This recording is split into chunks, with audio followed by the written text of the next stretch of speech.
Welcome to part one of something I haven't decided the name of yet, but I'm sure there will be a title of this video by the time you're watching it.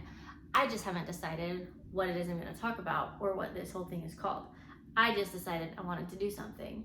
And so, leading by example, I am starting before I know the whole plan. And here we go. What I'm doing is I'm just going to record my podcast at the same time so I can use this stuff for both. And I'm also going to listen to something in the background that I can hear but you cannot hear, because then it would be too distracting for us both. Okay, what are we going to talk about? Okay, let's talk about greatness and joy and this greatness that is possible, greatness that exists, and appreciating. Have you ever thought about this? Have you ever thought about, like, what if appreciating something is enough? Like, what if there's nothing more that something means? What if you just loving it is the best thing about it? Like, what if just your pure love of it is it? I don't know if I'm articulating what I'm trying to say, but, like, for example, maybe you get inspired by something and you think that it means you have to do this, or, okay, I heard this example. This is not my story. I just thought of this now. This person heard like a great piano player, and he was like, I have to take piano lessons. So he hired a piano teacher. He was like 40 when he started doing this, which I think is so cool. And he had already had a really established career and loved what he was doing. This was just a side thing. And he practiced and like realized it was going to take him a long time to play what he wanted to play. And he actually got to a point where he's like, for him, he's like, it's okay that I am sitting in the audience watching this piano player play and just my soul is being filled. Like, it doesn't have to mean, what do I do with all this love? What do I do with all of this love? Like, that's it. That's it. And it's amazing. It's sort of like, I don't know if it's sort of like this, but this is what's coming to my mouth. So this nutrition coach was talking about this, like, 3-bite policy, which I'm not promoting anything. It's just an example. She was saying, when you take a bite of chocolate cake, the first bite is like the best.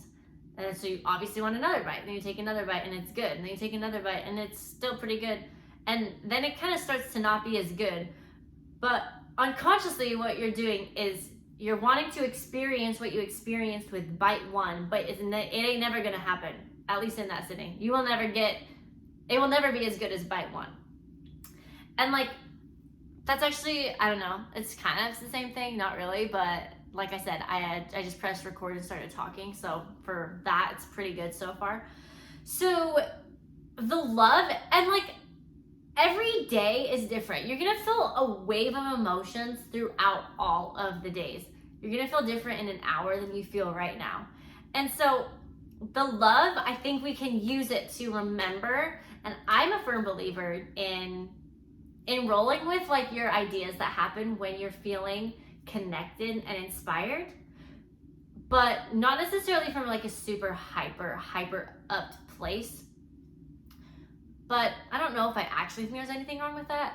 I think when you are in that place, you're more likely to make a decision of, like, a massive action choice where you're gonna do something that will really affect something. And without it, what's really possible? What really could be possible? You never know. You would actually never know without trying. And it's like a fun adventure. Remember, guys, on this timeline of life, an arrow's going this way, and the arrow's going this way.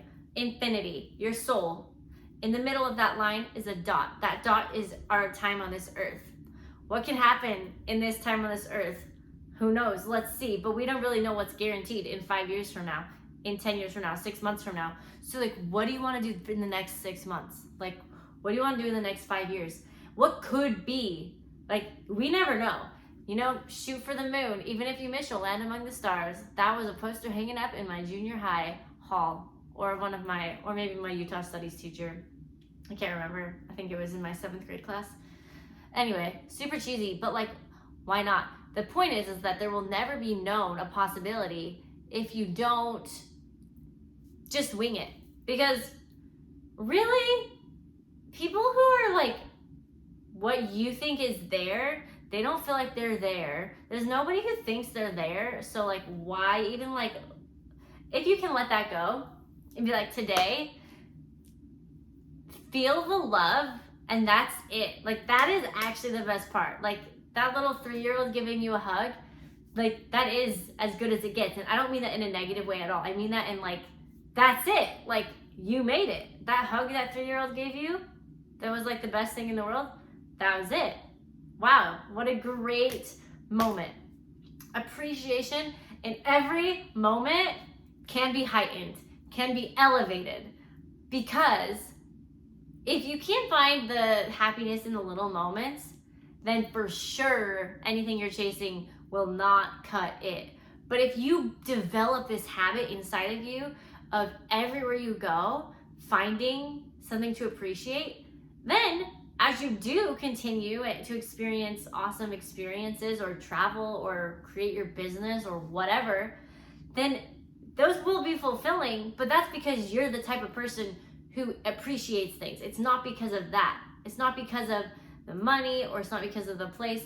If you have a habit of, where I am isn't good enough, this isn't good enough, over there is better, then you're going to get the money and it's not going to be good enough because that's just how you operate. Or you're going to travel and that's not going to be good enough because that's how you operate.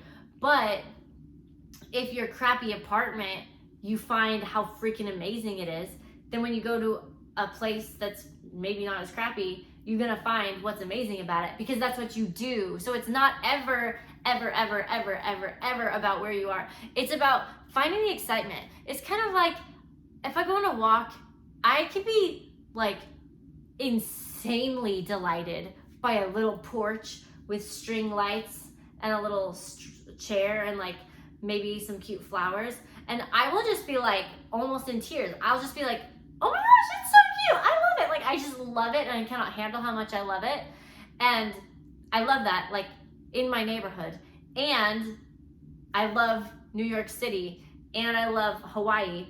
But I don't think that, I think that when you see people, having an amazing time somewhere, you think it's the place, or like maybe their excitement is selling the place or the thing, but it's not it. What it really is their permission for themselves to love something.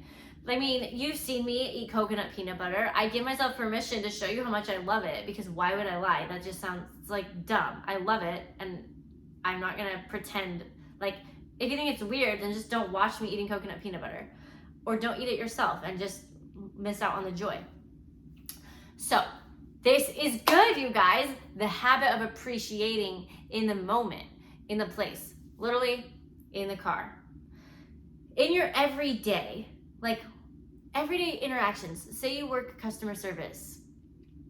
Instead of waiting for the end of the day, the person in front of you, there's probably a lot of cool conversations, cool people to meet all the time.